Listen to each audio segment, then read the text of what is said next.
A girl takes off her clothes, ready to step into the shower. She's completely alone in the bathroom, or so she thinks. Out of nowhere, a man's feet appear right behind her. The rush of the water drowns out every other sound, so she has no idea he's there. And right now, she has no clue the sheer terror and despair that's waiting for her. One day earlier, Mila headed to the second-floor bathrooms, only to find a long line already waiting. She tried to cut the line with a silly little trick, but a kind classmate nearby stopped her and said, "If you don't want to wait in line, you can go to the fourth floor. The water's piping hot, and there's never a line there." If the fourth floor was really that great, why was everyone willingly waiting here? She didn't think twice about it, and headed straight for the elevator to the fourth floor. 1 second, she could clearly see someone inside the elevator. The next, they'd vanished without a trace. Even so, she didn't feel the slightest bit alarmed. If she'd had even a shred of caution, none of the horror that followed would have ever happened. She casually pressed the button for the fourth floor, then looked down and started scrolling on her phone. When the elevator started moving, it skipped the fourth floor entirely, heading straight for the closed-off fifth floor. And without even checking what floor she was on, she stepped right out. She quickly realized she was in the wrong place, but just as she turned to leave, the sound of running water hit her ears. She followed the sound down the hall, and right in front of her was a row of private shower stalls. For anyone else, this would have been a massive red flag, but Mila didn't question it at all. She even smiled to herself. While all the other students were stuck waiting in that silly line on the second floor, she had this entire bathroom all to herself. The running water was coming from one of the stalls. She pulled the curtain open to check,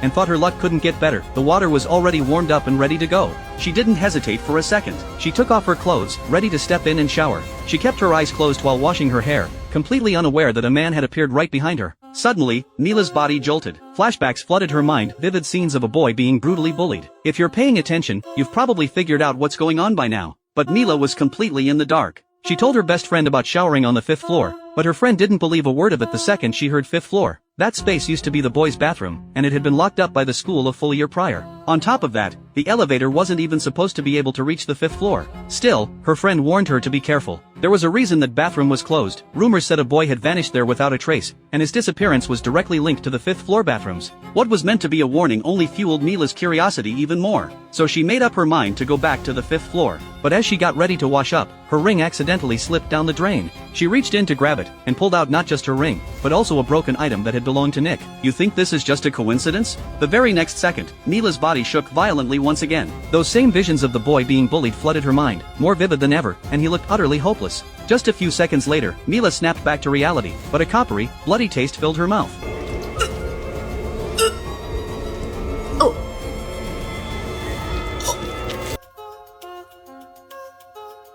She spat it out, and found a sharp shard of glass. This shard was the missing piece from Nick's broken item. That's when the fear finally set in for Mila. When you encounter something you can't explain with logic, the smartest thing to do is run. She raced back to her dorm, and the more she replayed what had happened in her head, the more terrified she became. So she got online to look up information about the fifth floor boys' bathroom, and what she found made her blood run cold. In a group photo of a group of boys, she spotted a familiar face. It was the exact boy from her visions, the one who'd vanished without a trace a year earlier. Mila realized this was no coincidence, but just as she was lost in her thoughts, a man's voice suddenly whispered in her ear. Who is this? You know who this is. You saw what they did to me. He will do it to you too, Mara. We need to end this.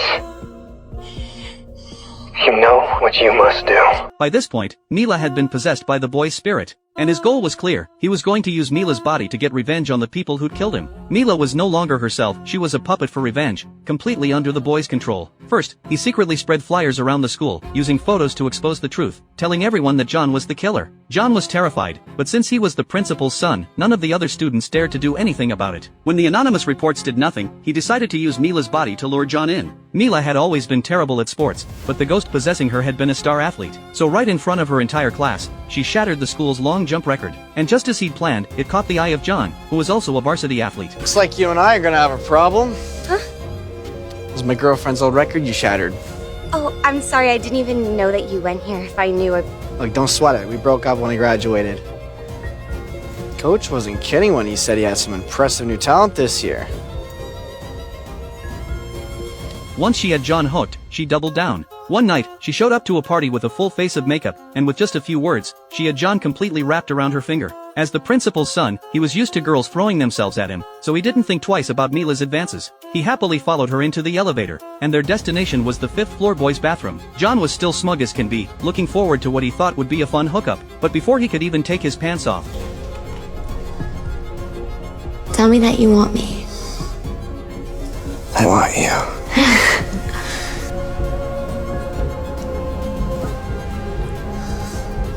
Tell me that you're sorry. What?